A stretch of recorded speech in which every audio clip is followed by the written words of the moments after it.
Welcome everyone. Today we are discussing about the statement released by CD Projekt Red and its roadmap from 2020 to 2021 and beyond. Before going into the topic, please like the video, and if you're new, subscribe to the channel for more updates as I post videos about interesting topics in the gaming world every day. CD Projekt apologizes for Cyberpunk 2077 again. New update roadmap pushes back DLC for fixes. Co-founder Marcin Iwinski said the studio underestimated the task of making Cyberpunk 2077 run on previous-gen consoles.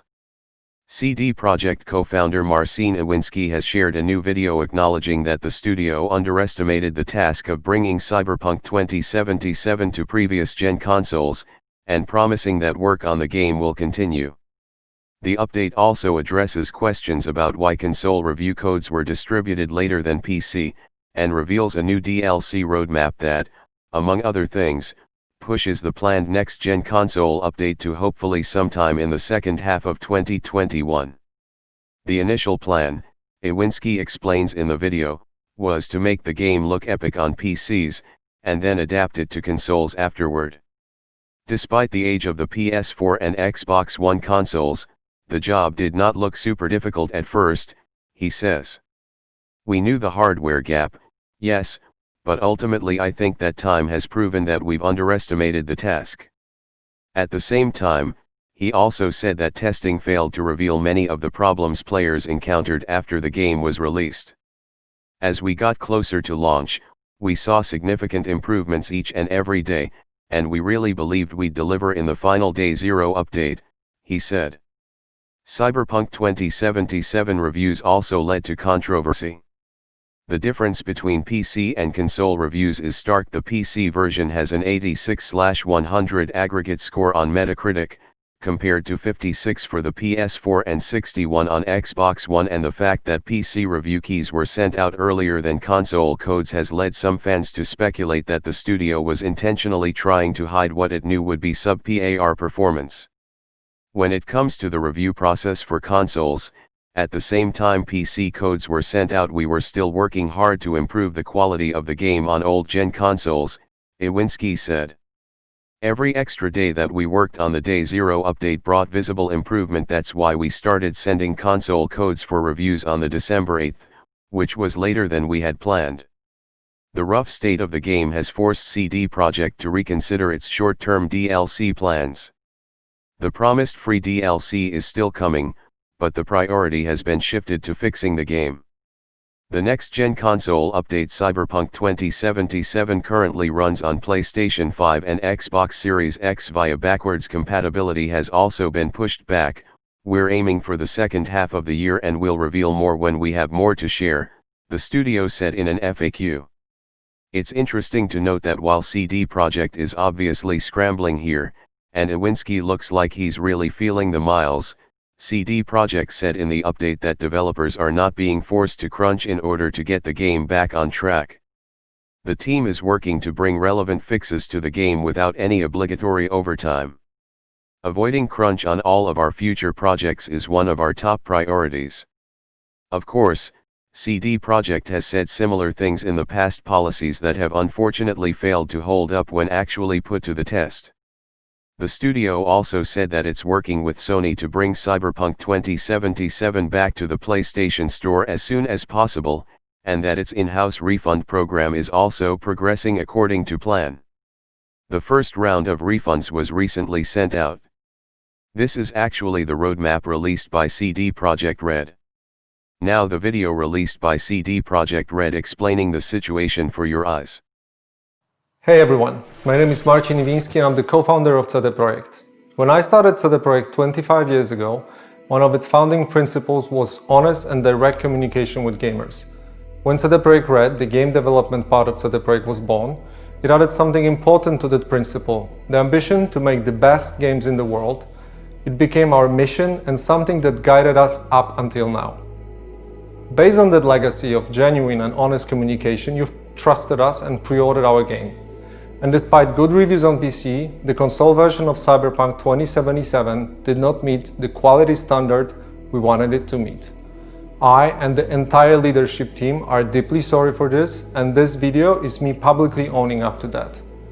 Please don't fault any of our teams for what happened. They all are incredibly talented and hardworking. Myself and the board are the final decision makers, and it was our call to release the game. Although, believe me, we never ever intended for anything like this to happen. I assure you that we'll do our best to regain your trust. Now I'd like to tell you how the situation looked like from the inside.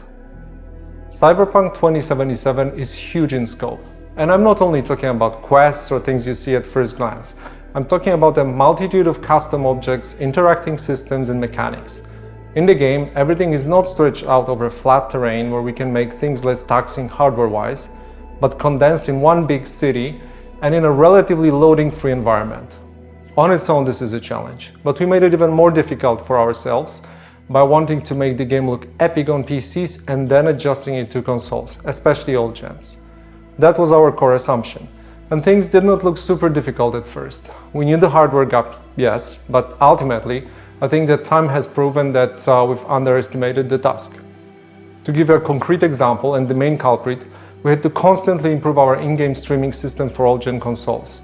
Streaming is responsible for feeding the engine with what you see on screen, as well as the game mechanics. And since the city is so packed and the disk bandwidth of all gens is what it is, it constantly challenged us. Every change and improvement needed to be tested, and as it turned out, our testing did not show a big part of the issues you experience while playing the game.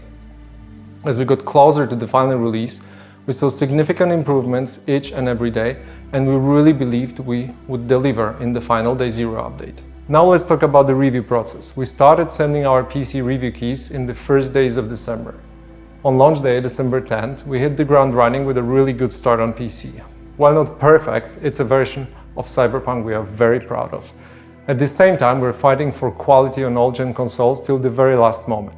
And every extra day of us working on the Day Zero update brought visible improvement. This is why we started sending console review keys on the 8th of December, which was later than we originally planned. This all happened while working from home with all the challenges resulting from the COVID-related restrictions. A lot of the dynamics we normally take for granted got lost over video calls or email, and we took that hit too.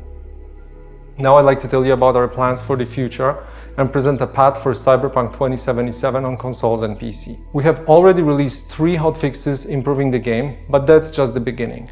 Our ultimate goal is to fix the bugs and crashes gamers are experiencing across platforms. Please expect bigger and smaller patches on a regular basis. The first update will be dropping within 10 days, and it will be followed by another, more significant one in the following weeks. We will, of course, continue to work on the game in future updates and improvements beyond that. Our big plans for supporting Cyberpunk in the long term did not change. As for the free DLCs, our initial plan was to deliver them just after the release, much like we did with The Witcher 3.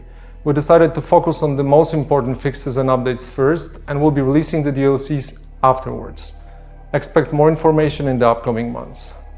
For those of you playing on next-gen consoles in back compatibility, you can still expect the free next-gen update for Xbox Series consoles and PlayStation 5 arriving in 2021.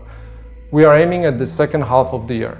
I'd like to end this video by assuring you that we treat this entire situation very seriously and are working hard to make it right. The guiding principles of our company are still core to what we do. We still want to make amazing games and have an open communication with you, our players. For now, our immediate focus is to work hard on making sure you enjoy Cyberpunk 2077 regardless of platform. Beyond Cyberpunk, we have many plans for the future, which we'll share more about when we're ready. Thank you for taking the time to watch this video.